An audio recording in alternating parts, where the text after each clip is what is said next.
Hola, ¿qué tal? Buenas noches. Bienvenidos al programa de esta noche de miércoles, una jornada en la que en lo informativo en Oviedo y en Asturias continúa presidida por esa calma tensa en ese pulso que mantienen la Universidad de Oviedo y el Ayuntamiento de la capital asturiana en torno al futuro, a la futura ubicación de la Escuela de Minas de Oviedo. Ya saben, las intenciones del rector de llevarse estos estudios para Mieres, el rechazo frontal por parte del alcalde y no solo del alcalde de la capital asturiana, sino también, bueno, pues parece ser de la comunidad educativa en el seno de la propia escuela, desde el personal que en ella trabaja hasta los alumnos, pasando por el director y los profesores. Precisamente el director y subdirector, a quienes ven en las imágenes, acudían hoy al consistorio, eran recibidos por el alcalde Alfredo Cantelli, con quien mantenían una reunión en su despacho, una reunión que se prolongó por espacio de aproximadamente una hora. Al final de la misma, el director de la escuela, quien ven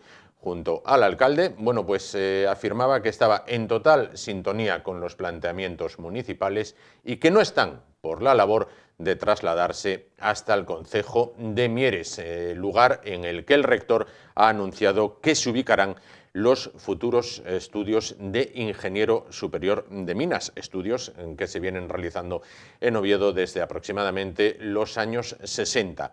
Es uno de los contenidos de entrada, no es el único. Otros contenidos de la jornada, otros contenidos, como no, informativos, en lo que tienen que ver, sobre todo, con lo laboral, con los datos del paro, para que andarse con eufemismos, ya nos los trae Carmen Baragaño. Carmen, buenas noches. Buenas noches. Bueno, a nivel España, tenemos datos del paro. Exactamente, el paro crece en enero en 17.173 personas, el menor ritmo en este mes en 24 años, según datos del país. En esa sintonía también tenemos los datos de Asturias, ¿no? Exactamente, el Ministerio de Trabajo ha indicado que los parados registrados aumenta en 1.491 desempleados en enero, dejando un total de 66.289 personas en paro. ¿A nivel de Oviedo? A nivel de Oviedo, si te parece poco lo que hay con la Escuela de Minas. Bastante ensalada y bastante hay que digerir con lo de la Escuela de Minas. Datos del paro que Carmen calificaría como reguleras, ¿verdad? Porque aumenta, no aumenta mucho, pero sí aumenta, y para la persona, bueno, pues que está en desempleo, pues sin duda el que aumente poco tampoco le va a hacer un consuelo excesivo. Carmen, muchas gracias. Vamos ahora, a continuación, después de la cabecera, vamos a comenzar el programa y vamos a hacerlo, bueno, pues con un nuevo capítulo de lo que ocurre en torno a la Escuela de Minas de Oviedo. Cabecera y comenzamos.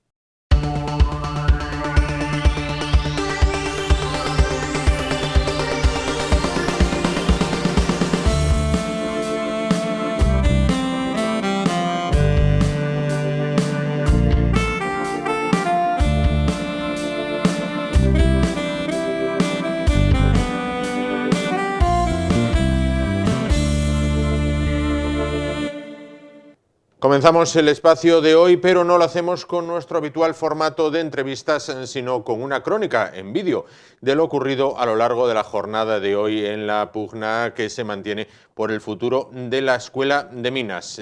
Primero vamos a ver lo que realizó y lo que no contestó el rector de la Universidad de Oviedo, Ignacio Villaverde, y después vamos a ver lo que ocurrió en el consistorio betense. En síntesis, la Escuela de Minas desafía al rectorado y dice que quieren quedarse en Oviedo. Hacen frente común con el alcalde, un frente al que se ha unido esta tarde también el Grupo Municipal Socialista, que se decanta porque la Escuela de Minas continúe en Oviedo. Érase una vez una ciudad heroica que dormía la siesta. Eran tiempos de paz, concordia, diálogo y entendimiento institucional. El Sidra Gate, o escaramuza de la Sidra, fue solo eso, una escaramuza ante lo que se avecinaba. Y es que la noticia, el anuncio una vez más, otra vez más, de trasladar la Escuela de Minas de Oviedo a Mieres ha provocado una escalada de la tensión solo comparable a la que se vive en el Donbass, en la frontera ruso-ucraniana. Esta mañana el rector daba rueda de prensa para anunciar un importante acuerdo de colaboración internacional entre la Universidad de Oviedo y la prestigiosa Harvard, acuerdo que permitirá que Oviedo se incorpora a una alianza estratégica con la primera universidad del mundo, que es la Universidad de Harvard. Bueno, hemos sido admitidos como miembros de pleno derecho del Real Colegio Complutense, que está situado allí en Boston, en el campus de Harvard, que es un centro universitario afiliado a la Universidad de Harvard y que está destinado a promover la cooperación académica, científica y cultural entre la Universidad Americana y el sistema español de universidades, que en realidad se reduce a 5 universidades, porque somos solo 5 universidades, obviamente la Complutense, que es la que históricamente, como sabéis, ha tenido una relación muy estrecha desde su fundación con la Universidad Norteamericana, pero en este momento solo 5 universidades españolas están en este Real Colegio. Todo eran sonrisas, simpatía y entusiasmo por parte del rector, hasta que se vistió de Andrei Gromyko para decir no.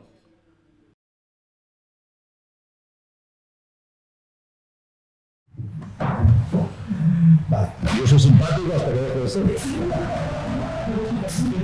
No tiene gracia. Hoy es Harvard. Más aún, incluso emuló a Amy Winehouse con su estribillo del no, no, no. Antipático, no. Y me voy a ver a mis investigadores, no. Hoy es Harvard. Mientras tanto, más tarde, minutos más tarde, en el Donbass de la capital asturiana, el alcalde movía ficha y recibía en su despacho al director y subdirector de la Escuela de Minas. De más edad que el rector, el alcalde, Juan Menelao, afirmaba que no permitiría que a Elena de Minas, la facultad más emblemática de Oviedo, se la lleven a ninguna parte, ni a Mieres ni a Troya, y que apelará con uñas y dientes para defender que se quede en la capital asturiana. Tras la reunión se constata que la Escuela de Minas desafía al rector y une esfuerzos con el alcalde para que la escuela no se vaya a Mieres y los estudios sigan manteniendo fama internacional.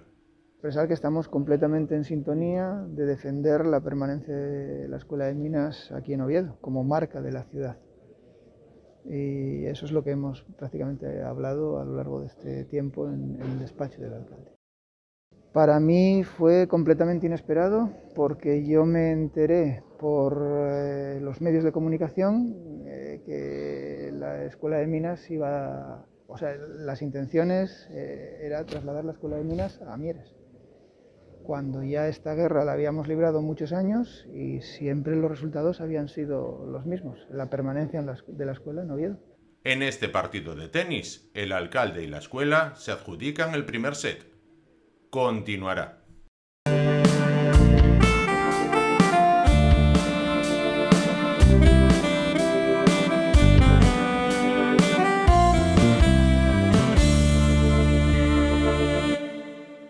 Bueno, pues después del tema del día, después de ver cómo se ha desarrollado la jornada, tanto en el rectorado como en el Ayuntamiento de Oviedo, en esta pugna que hay por ver dónde se quedan los estudios de minas, vamos a continuar ya con el formato habitual de programa, con el formato de entrevistas, pero ahondando en este tema, ya que se encuentra esta noche con nosotros el decano presidente del Colegio Oficial de Ingenieros de Minas del Noroeste de España. Él es Juan José Fernández Díaz, al cual saludamos. ¿Qué tal? Buenas noches. Hola, buenas noches. Bueno, encantado de que esté con nosotros. Vamos a ver, ¿cómo valora el anuncio de trasladar la Escuela de Minas a Mieres? Bueno, yo creo que es una mala noticia. Es una mala noticia para las cerca de 60 promociones que salieron de la Escuela de Oviedo y que asocian ingenieros de minas con Oviedo. La ingeniería de minas se creó en el año 60 por un fuerte incremento de la industria y la minería en Asturias, y en aquel momento representó un hito muy importante para la profesión. A partir de ahí se asoció la ingeniería de minas a Oviedo, y de hecho los primeros cursos contaron con ayudas de la UNESCO y es una escuela que está reconocida internacionalmente. Y ahí se dieron cerca de 60 promociones, insisto, que están reconocidos internacionalmente y que al final asocian la Escuela de Minas a Oviedo. Yo creo que eso es una marca que va todo junto, igual que la prestigiosa Escuela de París o la de Madrid van asociadas respectivamente a las ciudades, no tanto a la Universidad de Oviedo, sino a la ciudad en la que se asientan durante tantos años. ¿Cómo valora, lo veíamos antes en la noticia, que la escuela se alinea, en este caso, con el alcalde de Oviedo y dice que quieren quedarse en Oviedo? Los alumnos, al parecer, también quieren quedarse en Oviedo. Yo creo que, teniendo en cuenta esta identidad que tiene la Escuela de Minas con Oviedo, no es buena idea trasladarla de sitio porque eso genera muchas incertidumbres a corto plazo en los alumnos. Es decir, Si alguien se quiere matricular y no tiene muy claro qué estudiar, si le están diciendo que la escuela de minas puede acabar en otro sitio y ellos empiezan en la escuela de minas, al final crean incertidumbre y se buscan otras alternativas. Eso significa que cada vez que se hacen anuncios de este tipo, bajan drásticamente las matriculaciones en la escuela de minas, porque la incertidumbre no le gusta a nadie y mucho menos a los alumnos. Claro. ¿Considera entonces que la pérdida de la marca Oviedo, vamos a entrecomillar, con esa pérdida perderían prestigio los estudios?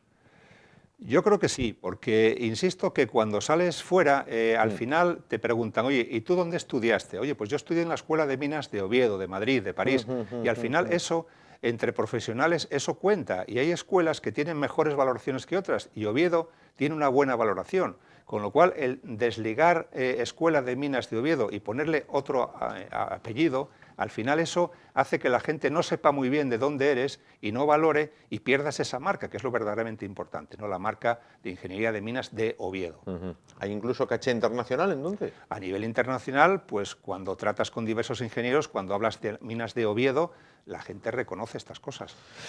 Todo parte, en su opinión, con la construcción de un macrocentro en Mieres, que de repente una vez construido se dijo, ahora está vacío, hay que llenarlo, ¿con qué lo llenamos? No sé. Hombre, no sé si eso tiene que ver o no, aparentemente pudiera ser que sí, pero yo, mejor que valorar eso, lo que sí diría es que cada escuela tiene que tener su identidad. La Escuela de Ingenieros Técnicos de Mieres, que primero fueron peritos y anteriormente fueron capataces, tiene prestigio, y tiene el prestigio dentro de su categoría y dentro de lo que son ingenieros técnicos o en su momento capataces, que también es reconocida. Entonces, no conviene mezclar una cosa con la otra, porque al final lo único que creas es pues, una cierta, vamos a decir, no concretas exactamente de lo que es, y al final, pues eso, la gente no sabe. Al final, bueno, pues eres de Mieres, eres de Oviedo, eres de... En ese sentido, yo creo que es malo el que cambiemos los apellidos de las escuelas. Mieres tiene su escuela, que fue y es prestigiosa de muchos años, Oviedo tiene la suya, pero son cosas distintas y cada uno tiene su apreciación internacional. En este caso, la Escuela de Minas de Oviedo, pues por sus orígenes a partir de la UNESCO y distintos ayudas que tuvo de la UNESCO, pues es reconocida internacionalmente, pues en Francia, Alemania, en muchos sitios. Bueno, eso deberías de mantenerlo, porque si no te estás cargando la marca, que la marca va asociada a los estudios a la ciudad en la cual están, y en este caso es Minas Oviedo. Hay una argumentación, no sé si es simplista, que dice, bueno, ¿por qué hay estudios de minas en Oviedo si ya no hay minas? Son estudios sin futuro. ¿Esto es ser muy simplista, muy reduccionista? Bueno, yo creo que eso es ser muy simple y es conocer poco la profesión. Hay que tener en cuenta que la ingeniería de minas es una profesión regulada y para acceder a esa profesión necesitas unos estudios que te da la Escuela de Minas de Oviedo. Entonces, esos estudios tradicionalmente, aparte de minería, estaba la energía, que es muy importante ahora, estaba todo el tema de siderurgia, metalurgia, temas de laboreo, aparte de laboreo, temas de aguas subterráneas, temas de medio ambiente. Ahora está muy de moda el tema del reciclado y la economía circular. Todo eso tiene cabida, hasta el punto de que hoy en día los colegiados que nosotros tenemos, que son aproximadamente 1.700, solo el 20% trabajan en minería. Lo que ocurre es que en Asturias asociamos la minería a minería del carbón, y no es así. El carbón sí que desapareció, pero la minería no. Y de hecho, con todo el tema de la transición ecológica, yo creo que la transición ecológica no será posible sin recursos minerales. De hecho, en Andalucía pues está subiendo mucho la minería en todo lo que son pues la parte de sulfuros polimetálicos, cobre, todo este tipo de cosas, y va a seguir subiendo porque son muy necesarios para la transición ecológica, con lo cual las minas no han muerto. Sí han muerto las minas de carbón, pero no la minería. Pero insisto, eso hoy en día supone no más del 20% de lo que es nuestro trabajo habitual. Claro, entonces, ¿por dónde camina actualmente la profesión? Actualmente tiene un peso muy importante la energía, y de ahí que durante años llevamos pidiendo un grado de energías renovables porque es el futuro. O sea, hace 2 años que se anunció el Plan Integrado de Energía y Clima, se habló de una revolución en las renovables. Bueno, ese tipo de estudios que son tan específicos conviene matizarlos, conviene que haya un grado. Nosotros lo íbamos pidiendo hace años. Entonces, la universidad yo creo que a veces va un poco por detrás de lo que son pues, la tecnología y lo que son los avances, Y eso hace que, bueno, pues no se tengan esos conocimientos que a veces son necesarios. Entonces, aparte de la energía, tenemos un tema muy importante que es el reciclado, economía circular. Cada vez es más importante hacer cosas que se puedan reciclar. Tú antes hacías un coche y ya estaba, ahora tienes que hacer un coche pensando en cómo reciclar todas las partes del coche. Eso es muy importante, eso lleva materiales. La ingeniería de minas somos, dentro de las especialidades tenemos materiales. Entonces ese tipo de cosas son muy importantes. La sostenibilidad, hay muchos apartados de la sostenibilidad donde la ingeniería de mina entra. Es decir, la ingeniería de minas es muy polivalente y no solamente hay que encasillarla con la mina, hay muchas más cosas y de hecho muchos de nuestros profesionales están trabajando ahí, otros están trabajando en el campo incluso cercano a la medicina. Todos recordaremos recientemente, pues con el tema de la COVID, pues las estadísticas que se hacían, y demás. Bueno, uno de los que hacía las estadísticas es ingeniero de minas, es decir, tenemos relación con muchas actividades y no solo con la minería. Entonces, eso de alguna forma lo que nos hace pensar es que el futuro de la escuela tiene que estar en un sitio donde haya más especialidades, no solamente la minería. Yo creo que no es bueno meter la ingeniería de minas en un sitio donde esté todos juntos o todo lo que es la minería de la tierra, ¿no? Que realmente yo creo que eso es un bajo conocimiento de la profesión, el hablar de la tierra, ¿no? ¿Apuesta usted por un diseño más transversal, que capte, que una todo, ¿no? Mucho más transversal. Yo creo que ahora mismo la Universidad de Oviedo, concretamente en Oviedo, tenemos medicina, tenemos económicas, tenemos físicas, tenemos matemáticas. Las físicas y las matemáticas tienen mucha relación con la ingeniería de minas. De hecho, durante algún tiempo matemáticas estuvo dándose en la Escuela de Minas. Quiero decir, es bueno que la Escuela de Minas esté en un sitio donde haya más carreras, no solamente otras ingenierías, ¿no? Entonces, en ese sentido, yo creo que es bueno que la Escuela de Minas esté en Oviedo, porque los alumnos se pueden mezclar, dicho de alguna manera, con otras especialidades que en la vida real los equipos son multidisciplinares, no solamente hay un ingeniero de minas o dos o cinco, no, hay un ingeniero de minas, hay un economista, hay incluso hasta médicos, claro, y con el tema de la inteligencia artificial incluso hasta gente de humanidades, viendo un poco este tema, ¿no? Hablando del alumnado, actualmente, claro, dicen, es que la escuela es muy grande, creo que son 12.000 metros cuadrados, para muy pocos alumnos matriculados.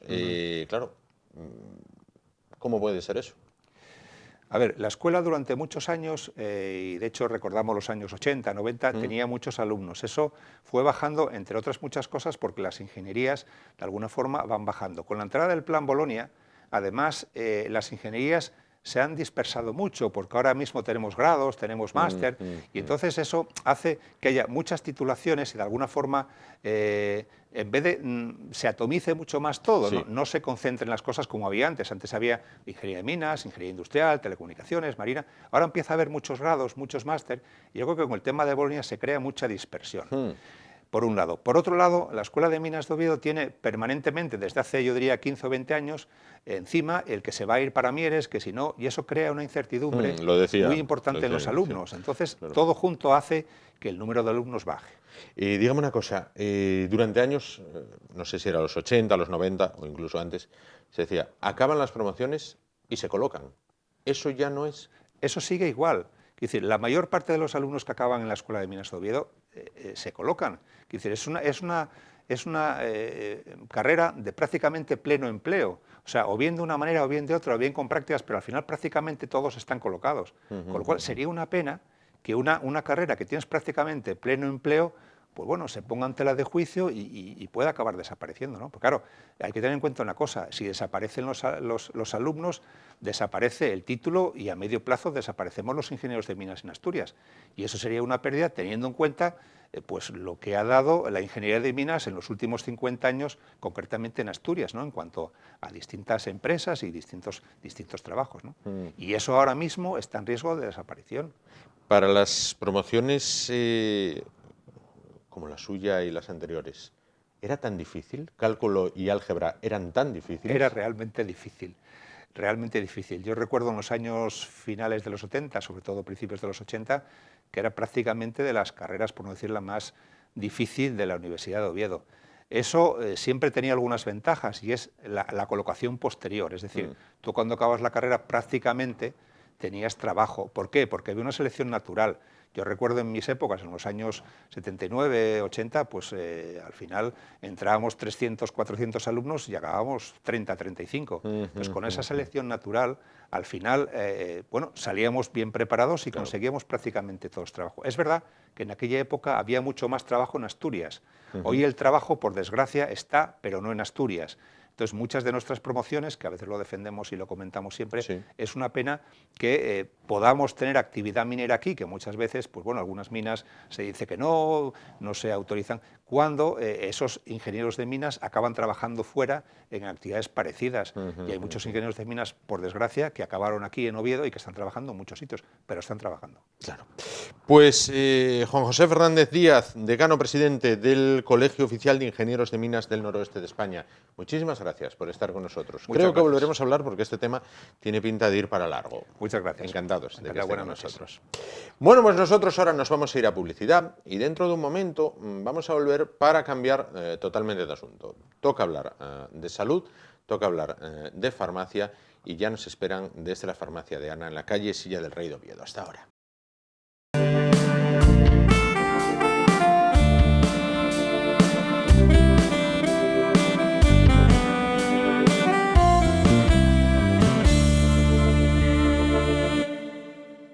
Bueno, abandonamos el pertinaz tema que tiene que ver con la Escuela de Minas un año más. Una vez más, bueno, pues vuelve a la palestra el futuro y la futura ubicación de los estudios de ingeniero de minas, sí en la capital asturiana o en el concejo de Mieres, en el campus de Barredo. Vamos a hablar a continuación de salud, vamos a hablar de farmacia con los profesionales de la farmacia de Ana, en la calle Silla del Rey de Oviedo.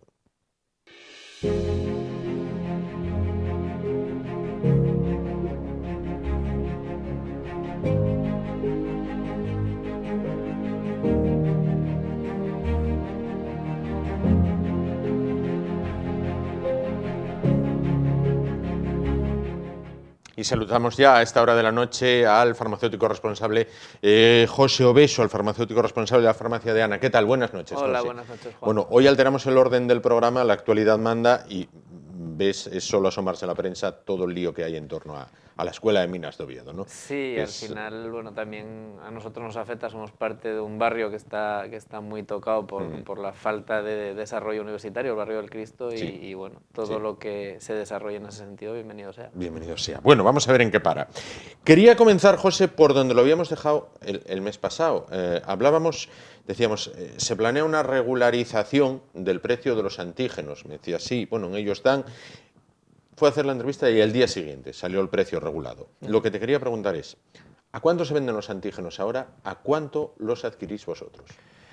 Ahora mismo se están vendiendo al precio regulado, se están vendiendo a 2,94 y los adquirimos en torno, bueno, nosotros en concreto a 2,50 porque los adquirimos al proveedor que es oficial. No es por nada, porque los test son los mismos que distribuye este proveedor oficial que los que distribuyen otras distribuidoras, la garantía es la misma, hay distintas marcas, pero ese modelo en concreto. Pero sí que tenemos la seguridad de que este distribuidor oficial responde cuando haya estos cambios y estas ocurrencias del gobierno. En concreto, en aquel momento nosotros teníamos hecho un pedido de estos test a 3,20, creo que era, y de otros, porque había escasez de otros distintos, otras distribuidoras.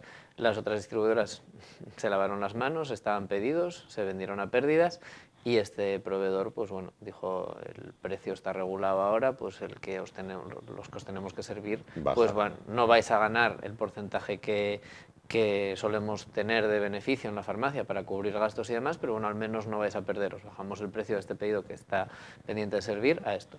Y la razón es esa, o sea, los puedes adquirir desde 2,10, 2,20, nosotros los estamos adquiriendo a ese precio simplemente por esa razón. No es una fuente de negocio nuestra, simplemente es un valor que tenemos como sanitarios. Lo que sí cambió desde ese momento que estuve aquí con vosotros, esa semana habíamos empezado a hacer test en la farmacia y bueno, desgraciadamente con esta regulación pues no podemos asumir un riesgo, esa inversión en material, en personal, el riesgo de contagio en la farmacia, porque directamente con 2,94 no no cubrimos ni costes de guantes, de mascarillas, etcétera, para realizarlo. Nos da pena, porque sí que considero que somos sanitarios y que deberíamos estar ahí, pero bueno, que yo sepa, ningún médico, ninguna enfermera, ningún administrativo del Estado ni funcionario trabaja pérdidas. Entonces, bueno, es nuestra pequeña reivindicación. Hay alguna farmacia, poquitas, que lo siguen haciendo. Me da mucha pena por los clientes, algunos clientes que no, o pacientes que no lo pueden hacer, se lo seguimos haciendo incluso gratuito, sin cobrarles el test, pero a nivel oficial, lo siento mucho, pero nosotros tenemos un valor y igual que cualquier profesión se hace valer, nosotros debemos hacerlo. Me parece lógico. Vamos a ver, me indicaban preguntarte, pregunta de encargo, me decían, vamos a ver, bueno, lo primero, ¿continúa habiendo esa fiebre por hacer antígenos o va bajando? Fiebre no, pero sí que hay un goteo constante, se siguen vendiendo bastantes test, evidentemente con este precio era la idea, que pudiese llegar a cualquier paciente con el asesoramiento de la farmacia. Otra cosa es que se desarrolle el servicio dentro de la propia farmacia, pero el test tiene que estar disponible a ese precio, incluso inferior.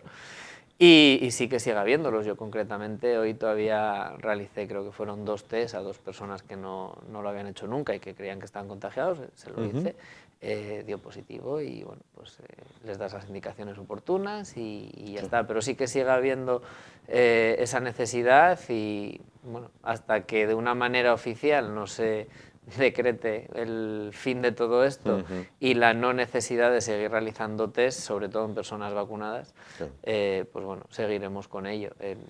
Una persona no vacunada sí que entiendo, o cuando puedes tener contacto con gente no vacunada, sí que entiendo que es necesaria la realización de esos test. Ahora mismo en personas vacunadas, bueno, pues si tienes síntomas, sea COVID, sea gripe, quédate en casa aislado, el aislamiento relativo que puedas tener, pero es lo lógico para no contagiar cualquier virus en estos momentos. No, igual que otros países están quitando cualquier tipo de restricción y de cuarentenas, aquí debería ser así, mientras haya síntomas quedarnos en casa y si no hay síntomas hacer vida normal. Bueno, lejos de recuperar la normalidad, ahora tenemos con nosotros a Omicron silenciosa. Ayer se cuantificaban en el Principado 5 casos y claro, causa alarma porque dices, bueno, silenciosa no la detectan al parecer ni las PCRs, pero bueno, ahí hay que puntualizar.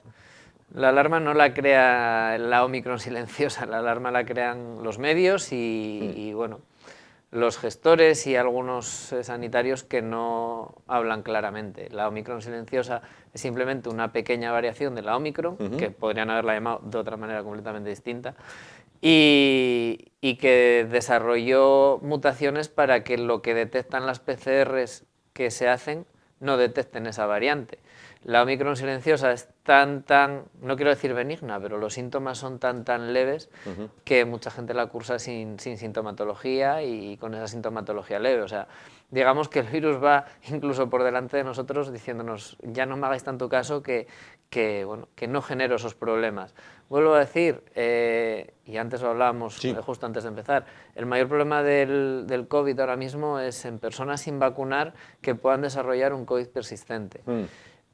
Yo creo que ahora debemos enfocarnos en que la gente entienda lo que es un COVID persistente y cómo evitarlo, que por otra parte no difiere mucho de lo que tenemos que hacer para mantener un estado de salud bueno cualquier persona en cuanto a su nutrición, su alimentación, su ejercicio, su estilo de vida, para que sea saludable y no tener otro tipo de enfermedades que son mucho más graves ahora mismo y tienen mucha más incidencia ahora mismo que la Omicron silenciosa, como son cardiopatías, diabetes, etcétera, etcétera. Por no hablar de oncología y de cáncer, que es más grave aún. Hablaremos ahora en un momento, pero vamos a profundizar en esto que me decías. COVID persistente, ¿cómo evitarlo, cómo prevenirlo, cómo pelearlo?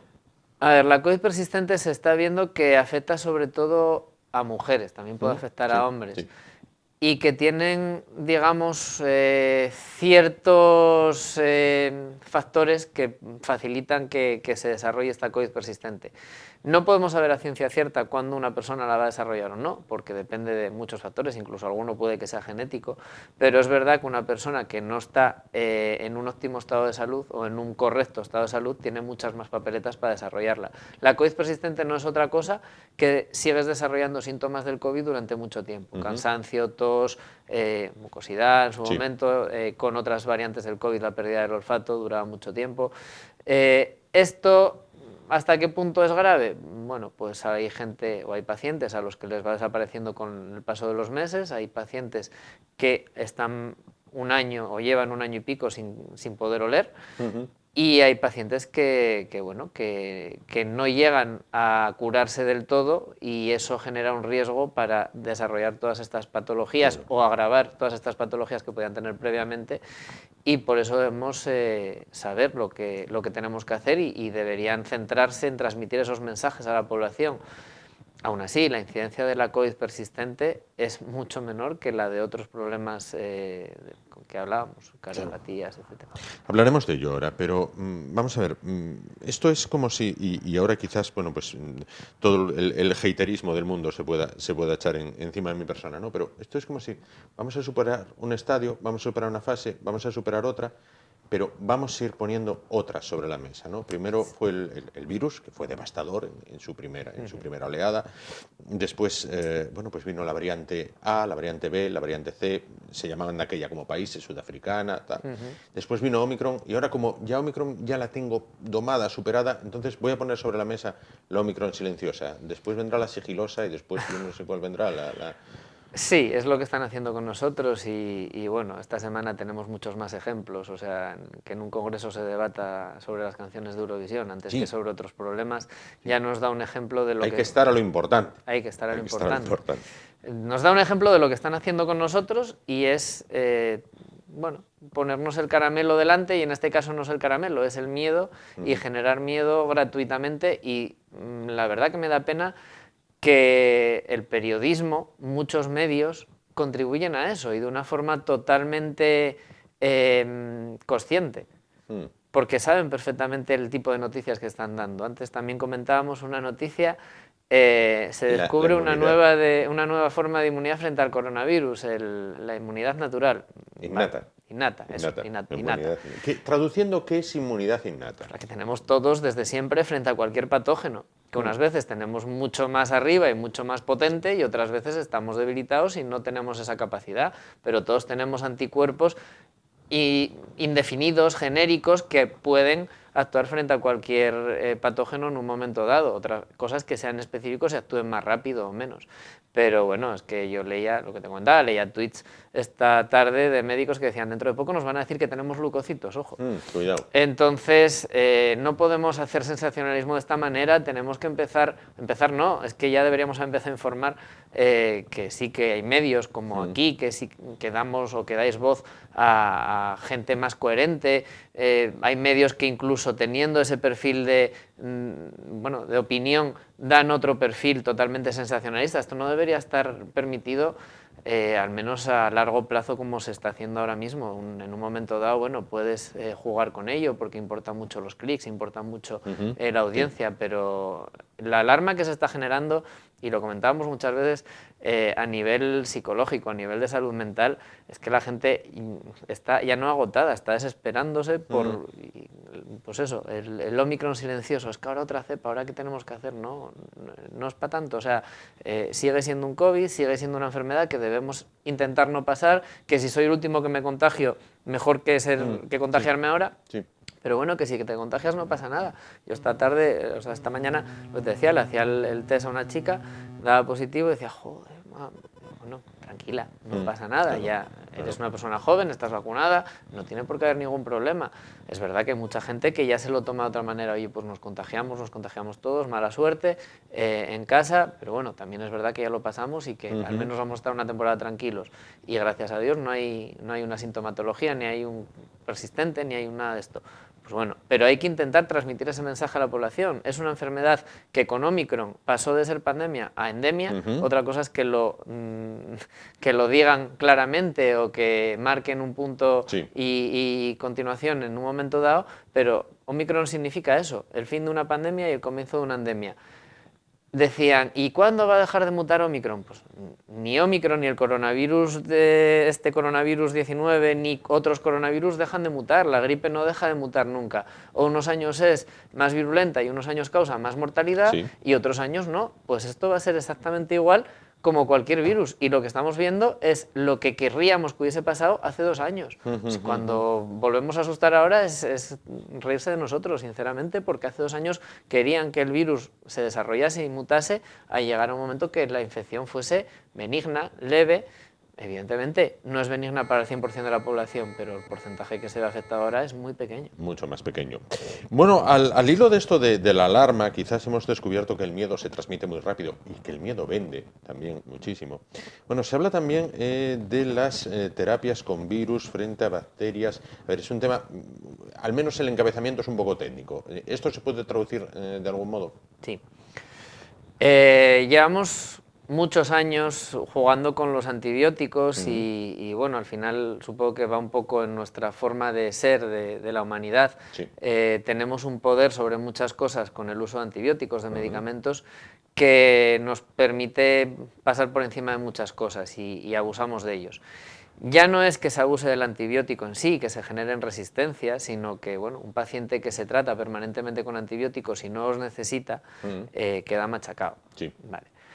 Eso no debería ser así, y por mucho que se conciencie a la población, hay que concienciar también a los sanitarios, a todos los sanitarios, entre los que me incluyo, en que yo leía una frase hace tiempo, hace, no sé, 100 o 200 años, imagínate que la primera vez que tomaste antibiótico tú hubieses muerto, ahí se hubiese quedado. Bueno, esa es la importancia que tienen los antibióticos, salvar una infección que no tiene solución. Muchas veces tomamos antibióticos que no es necesario hacerlo. Es verdad. Incluso de una forma preventiva, ya hasta se normaliza que cuando vas a hacer una intervención bucal te dan un antibiótico por si acaso desarrollas una infección, cosa que hasta cierto punto es lógico, pero con matices.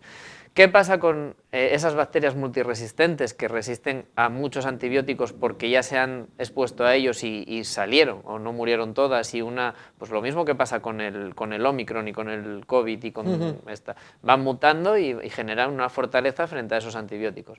Bueno, pues que se ha desarrollado, no es actual, lleva muchos años desarrollándose. Yo de hecho trabajé con ello hace 10 años, 12 años, cuando estaba acabando la carrera.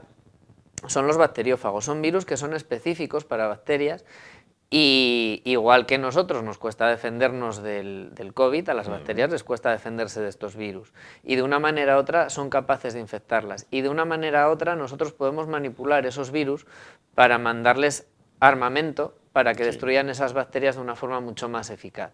Y ahora viene la parte sensacionalista, es que estos virus pueden mutar y afectarnos a nosotros y ser virulentos y mortíferos frente a nosotros, no. Un virus que mata bacterias, es un bacteriófago, no es un virus humano. No va a llegar nunca a ser capaz de invadirnos a nosotros porque su vía de entrada no es la misma. No puede entrar una persona de 2 metros por una puerta de 50 centímetros. Pues un poco es lo mismo que les pasa a estos virus. Su vía de entrada a la bacteria no tiene nada que ver con la vía de entrada a una célula humana. Y por eso, bueno, pues cuando van apareciendo ese tipo de noticias, pues también, por un lado, hay gente que se queda con la parte buena y estamos encontrando nuevas terapias que por otra parte son muy baratas, que podrían llegar a mucha población de una forma muy sencilla, incluso a países que no tienen acceso a los medicamentos tan fácilmente como nosotros, pero por otro viene la parte esa sensacionalista de decir, oye, a ver qué vais a usar, como con las vacunas de ARN. Pues la ARN no se puede integrar en el ADN. Punto. Otra cosa es que sean más o menos eficaces este tipo de vacunas o de terapias, pero no vamos a estar manipulando material genético de nadie y con los virus no vamos a generar super enfermedades como bueno, puede ser que haya pasado con el COVID por la razón que fuese. Entendido perfectamente. Quería hacerte una pregunta, José. Vamos a ver, se cumplen ahora, durante estos días, 2 años de la aparición del primer caso de coronavirus en España. Me parece que era un turista alemán que estaba pasando bueno, pues unos días en Canarias, en las Islas Canarias, allí en un hotel.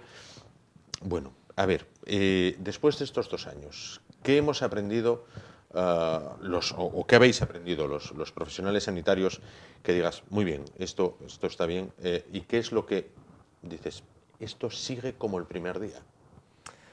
Si es que hay algo, ¿eh? A ver, yo creo que lo que hemos aprendido es que somos muy susceptibles de manejar todos, la población y en concreto los sanitarios. Al final fue una pandemia que las decisiones primaron políticas antes que sanitarias. Y eso debería penarnos, debería ponernos una perspectiva de decir hasta qué punto se nos valora como profesionales, ya que dentro del propio gremio hay profesionales que facilitan este tipo de utilización con sus opiniones o con su persistencia en ciertas opiniones cuando no tienen defensa. La parte buena, pues la parte buena es que pasamos 2 años de pandemia, lo gestionamos, la gente se comportó como se debía de comportar y debemos intentar que no vuelva a pasar algo similar usando las herramientas que utilizamos y fueron eficaces. Y con ello también me quiero referir a las que no son eficaces. O sea, no tiene sentido que haya países que están quitando las restricciones y que nosotros persistamos en el uso de la mascarilla en exteriores porque eso revaloriza las pensiones. Se ha renovado el decreto, digamos, vamos, la orden de que... Por eso, lo meten ese decreto con la revalorización de las pensiones. Bueno, pues eso es reírse de la gente directamente, reírse del Congreso, pero el Congreso sí lo vota y no lo tira abajo. Están permitiendo que se rían de ellos, pero se están riendo de nosotros a la cara. Ese uso de mascarillas en exteriores y tal y como se están usando las mascarillas ahora, lo llevamos diciendo muchos meses, favorece más el desarrollo de otras infecciones que la protección frente al virus. Y esa es la parte mala de todo esto. Al final no somos capaces a discernir lo que es estrictamente sanitario y las necesidades que hay sanitarias de las políticas. Y eso pasa en todos los ámbitos, en la gestión de la atención primaria, en la gestión de los hospitales, en la gestión de las enfermedades. Está en todos los ámbitos y eso no mejoró, no nos hizo más fuertes. Evidentemente somos más débiles porque estamos muy tocados psicológicamente por todo esto que está pasando, pero ya no es solo por lo que esté pasando, sino porque tú miras al frente y dices, es que no hay nadie en el timón del barco. Al final esto va solo y a donde vaya. Y ese es el gran problema. El bueno es que, como humanidad o como desarrollo científico fuimos capaces a desarrollar una terapia que yo, entre los que me encontraba, no tenía ninguna confianza en que se fuese a desarrollar tan rápido. Lo hicimos muy bien, lo hicieron muy bien los laboratorios que se dedicaron a ello y evidentemente hay que premiarlos y tendrán que tener su beneficio económico y tendrán que tener sus beneficios del tipo que sean, pero esa es la parte buena y la respuesta de la población por otro lado. La respuesta del resto no. Claro. Precisamente de eso te quería hablar en la recta final de la entrevista, ¿no? Vamos a ver, el otro día estuvo aquí sentada donde estás ahora la presidenta, Pilar Fernández, la presidenta de la Asociación Española de Afectadas por Cáncer Metastásico, cáncer de mama metastásico, vale. Y ella decía que eran las grandes olvidadas. Decía, vamos a ver, cuando salió el virus se demostró que la humanidad o los científicos o quienes manden eran capaces de en un tiempo récord volcarse en esto y decir, venga, adelante, y dar con la solución, dar con la llave que abría la puerta o abría la cerradura de la puerta que custodiaba la esperanza, ¿no? Y la vida. Ella decía, venía a decir 2 cosas. Por una parte, ¿qué ocurriría si se dieran tanta prisa con el cáncer y tantos recursos? Y venía también a decir, quizás el volcar muchos recursos en el COVID ha hecho que muchas patologías en la atención hayan quedado aparcadas. Es indudable, eso pasó, aquí lo comentamos, lo denunciamos, lo valoramos en su momento. Hay muchos pacientes que nos encontramos en la farmacia y en la atención primaria también se los deberían haber encontrado, que no tuvieron una atención adecuada y desarrollaron un tumor, muchas veces sin solución, y que para ellos la pandemia fue esa y deberían contarse entre los afectados por el COVID, aunque no hayan tenido COVID. Igual que con tumores, con cualquier otra patología, hay muchos tipos de patologías y estamos encontrándonos problemas en la población que hace 2 años ni nos imaginábamos. Sarna, por ejemplo. ¿Sarna? Sarna. ¿Cómo? Sarna, sí, sarna. Me acabas de matar. Antes era muy raro encontrar una infección por sarna, era algo impensable. Ahora, estos 15 días, no paramos de vender tratamientos para la sarna, porque la gente va al médico y le dicen, va al médico, perdón, no van al médico, llaman al médico y les dicen, son hongos, o tienes un eritema, tómate corticoides. Me estás matando. Es así. Pero por eso digo que no es solo el cáncer a lo mejor es lo que más rápido puede evolucionar y tener un desenlace fatal, pero una persona puede estar tomándose corticoides para unos hongos o para una erupción que tiene en el brazo y que eso vaya más durante meses. Me pasó a mí concretamente con un chico hace 15 días, digo, no te puedes estar tomando corticoides hasta abril, porque yo no le vi lo que tenía, no, venía del médico, se lo había mandado, digo, pero es que no puedes tomar corticoides hasta abril. Dijo, no, me lo dijo el médico, que los tomas hasta que volviese en abril, hasta que volviese a llamar en abril. Digo, no, fue a un médico privado y le dijo, tienes sarna. Y vino con el tratamiento para la sarna. Y bueno, pues ese tipo de infecciones antes no se desarrollaban tanto porque la gente iba al médico, el médico decía, pues probablemente tengas esto o ve por dónde van los tiros, y lo mismo que ese ojo clínico para ese tipo de enfermedad, para un cáncer del tipo que sea. Cuánta gente va a la farmacia y me dice, tengo tos, a la segunda o tercera vez que van y les dices, bueno, no te asustes, pero entre el color de piel que tienes, la tos que no se te quita y demás, vete al hospital y que te hagan alguna prueba, porque y vienen y dicen, bueno, pues sí, tenía un quiste, una masa, un tal. Eso por un lado, y por otra parte los recursos que se emplean tanto a nivel de personal como a nivel de inversión, sí puede afectar. No es lo mismo, evidentemente, tratar un tumor o buscar una solución para un tumor que para un virus. Quizá esté mucho más preparada la industria para atacar un virus que para hacer frente a una célula maligna cancerígena. Nosotros tenemos un Oviedo Autín, decía que la semana pasada una de los titulares que vi en prensa nacional de él era que ya es más fácil no morirse de un cáncer que morirse por primera vez.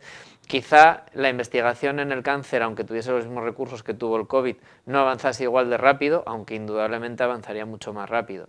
De cualquier manera, frente al COVID no había en ese momento defensa alguna, porque era un virus frente al que no estábamos preparados, pero contra el cáncer sí que tenemos muchas armas de concienciación de la población y de cambiar hábitos para que no se desarrollen, o si se desarrollan podamos responder mucho mejor. Y vuelvo a decir, la alimentación y el ejercicio físico es fundamental, y el azúcar es literalmente veneno para desarrollar cánceres, y les estamos dando bollerías y alimentos a los niños desde pequeños como si fuese premios, y no, les estamos envenenando. Y es así de claro, crudo y claro.